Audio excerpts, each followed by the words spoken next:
नमस्कार। दशहरा के शुभ अवसर पर आप सभी को हार्दिक शुभकामना। आज मैं एक बहुत ही साधारण विषय पर आपसे बात कर रहा हूं, वो है डिजिटल अवेयरनेस। खास करके उन शिक्षकों के लिए, उन मित्रों के लिए जो जीवन के 25 साल सेवा दे चुके हैं, 2-4-5 साल बचा हुआ है, या वैसे शिक्षक जो कला विषय से शिक्षण कार्य कर रहे हैं और उनको इस दौड़ में परेशानी हो रही है। किस दौड़ में? तो दौड़ है कि जब लॉकडाउन हुआ तो ऑनलाइन का एक कंसेप्ट आया, ऑनलाइन मीटिंग, ऑनलाइन टीचिंग। उसके बाद बहुत सारा प्रशिक्षण, जैसे दीक्षा प्रशिक्षण, निष्ठा प्रशिक्षण, अभी आने वाला है आईसीटी प्रशिक्षण, उसका डिजिटल बहुत सारे आपके कंटेंट आ रहे हैं। ई विद्यावाहिनी में आप अटेंडेंस बनाते थे, ई विद्यावाहिनी में बहुत सारा डाटा अपलोड करते थे, या मानव संपदा जिसे HRMS, ऑनलाइन छुट्टी लेनी है, ये बहुत सारी चीजें हैं। तो उन चीजों पर मैंने सोचा कि आपको कुछ खास बिंदु पर अगर ध्यान दें तो ये समस्या कम आएगी तो, लेकिन कम आएगी, और उससे आप छुटकारा भी पा सकते हैं, नया चीज सीख सकते हैं और दूसरे को भी बता सकते हैं। हमने सोचा है 11 बिंदु आपके लिए और हमारे लिए भी आवश्यक है। पहला है, हमको ईमेल का एक कंसेप्ट होना चाहिए। ईमेल का मतलब है कि वैसा मेल एड्रेस जो आपके वेब से आपको संदेश पहुंचता है। वेब का मतलब है कि जो वेब पोर्टल है, हम लोग www लिखते हैं, वही चीज प्रोवाइडर होता है। जो प्रोवाइडर ईमेल हमको प्रोवाइड करता है उसका वो नाम हम लोग देखते हैं। जैसे गूगल अगर इस सेवा को हमारे पास पहुंचाता है तो उसको हम लोग बोलते हैं जीमेल। हमारे दिमाग में बात आती है, किसी से पूछिएगा सामान्य आदमी से, ईमेल बोलिए तो बोलता है जीमेल। तो नहीं, ईमेल मतलब वैसा मेल जो इलेक्ट्रॉनिक माध्यम से आपके पास पहुंचता है। ओके, तो अगर गूगल से आप बनाते हैं तो कहलाएगा जीमेल, अगर याहू से बनाएंगे तो बुलाएगा याहू मेल, और माइक्रोसॉफ्ट से अगर बनाते हैं तो आउटलुक, हॉटमेल, अगर रेडिफ से बनाते हैं तो रेडिफ मेल। तो सबसे पहला काम हमको करना है कि एक में ईमेल हमको बना लेना है। अगर बना हुआ है तो बहुत अच्छा है। उसके लिए मेरा सुझाव है कि आप 3 माह में कम से कम एक बार उस मेल से एक संदेश अपने मित्रों को दें, अन्यथा आपका मेल जो है नॉन ऑपरेटिव हो जाता है। तो जब आप मेल डालते हैं तो पुनः आपसे साइन इन करवाता है। ओके, दूसरी चीज है कि बार बार हमको मिलता है sign up, register, create account. तो याद रखेंगे कि किसी भी अकाउंट में, किसी भी नए साइट पर जाएंगे, साइट मतलब हुआ गूगल पहली बार खोलेंगे, पहली बार याहू खोलेंगे, तो अगर उसमें काम करना चाहते हैं, देखने के लिए नहीं, काम करने के लिए, तो आपसे वो 3 शब्द यूज करता है। क्या क्या? पहला कहता है साइन अप, दूसरा पासवर्ड, तीसरा लॉगिन। तो हम पहली चीज पर आ रहे हैं। साइन अप कहेगा, क्रिएट अकाउंट कहेगा और रजिस्टर कहेगा। तीनों का एक ही मीनिंग है, साइन अप। देखिए, साइन अप या रजिस्टर कहेगा तब, या क्रिएट अकाउंट, ये तीनों एक ही चीज है। क्लियर हो गया? किसी साइट में कहेगा क्रिएट अकाउंट, किसी में कहेगा साइन अप और किसी में कहेगा रजिस्टर।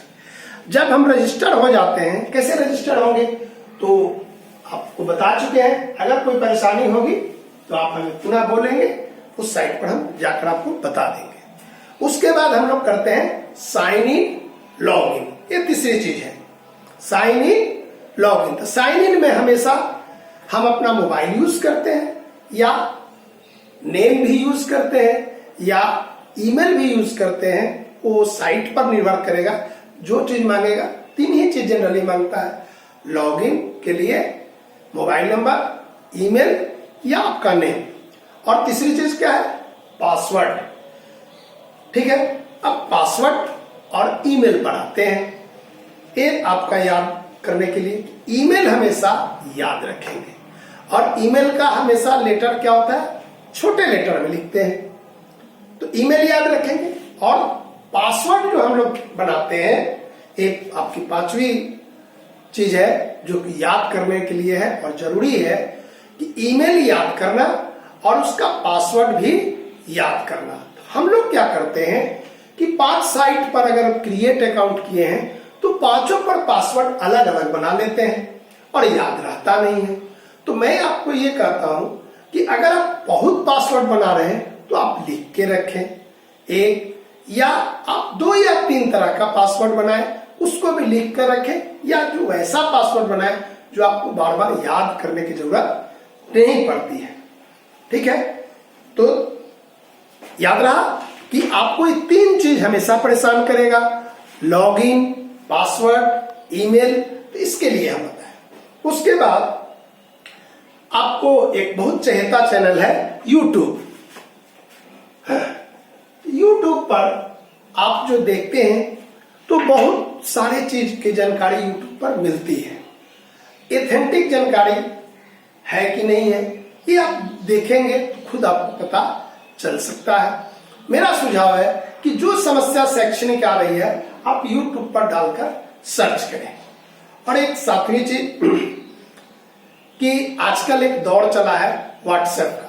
व्हाट्सएप ग्रुप आपको बहुत परेशान करता है, तो आप व्हाट्सएप ग्रुप में ज्यादा नहीं रहें, मेरा एक सुझाव है। क्यों?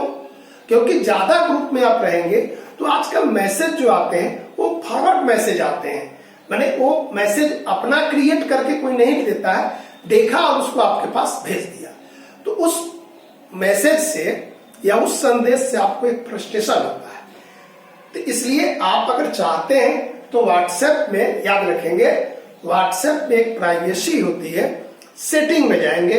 व्हाट्सएप के ये 3 बिंदु यहाँ कोना में रहेगा, इसके सेटिंग में जाएंगे, उसके प्राइवेसी में जाएंगे, और प्राइवेसी में एक ग्रुप है, उस ग्रुप को छू देंगे, जिसको चाहेंगे मैंने कांटेक्ट करेंगे, जो आपके कांटेक्ट लिस्ट में है वो बनाएगा, या अगर सबको चाहेंगे तब ब्लॉक कर सकते हैं, कोई आपको ग्रुप में नहीं जोड़ सकता है।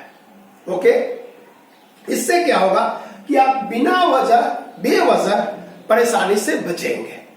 आप उन्हीं व्हाट्सएप ग्रुप में जुटे जो आपके विभागीय है या जो आपके कार्य का है।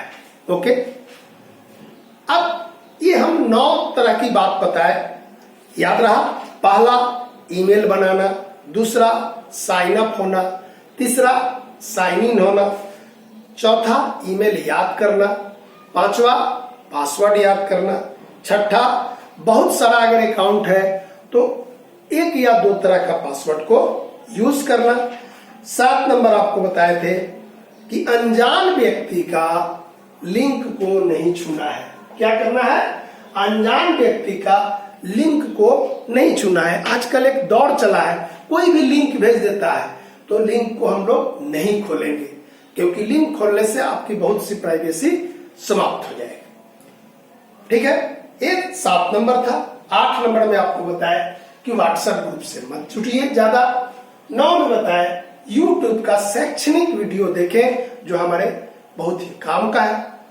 और इतना अगर आप कर लेते हैं तो मेरा एक सुझाव है कि आपके बहुत से कार्यालय का कार्य, स्कूल का कार्य और खुद टीचिंग के कार्य में जरूरत पड़ती है, वो आप MS ऑफिस और MS एक्सेल का भी अभ्यास कर सकते हैं। MS ऑफिस में जैसे एप्लीकेशन देना, बच्चों का नाम लिखना या स्कूल का डाटा का जो सीट होते हैं वो बनाते हैं उसमें ऑफिस में। और एक्सेल में क्या होता है, डाटा तो रहते ही हैं, उसमें कुछ गणितीय का फॉर्मूला का यूज है, जैसे जोड़ना है, घटाना है, तो उनका यूज होता है।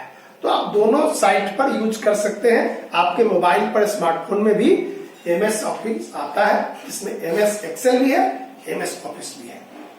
तो ये 11 बिंदु थे।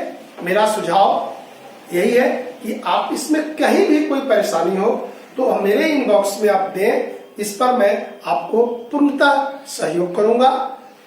और कहीं अगर परेशानी होगी तो उसका वीडियो बनाकर आपके पास मैं प्रेषित कर दूंगा। धन्यवाद।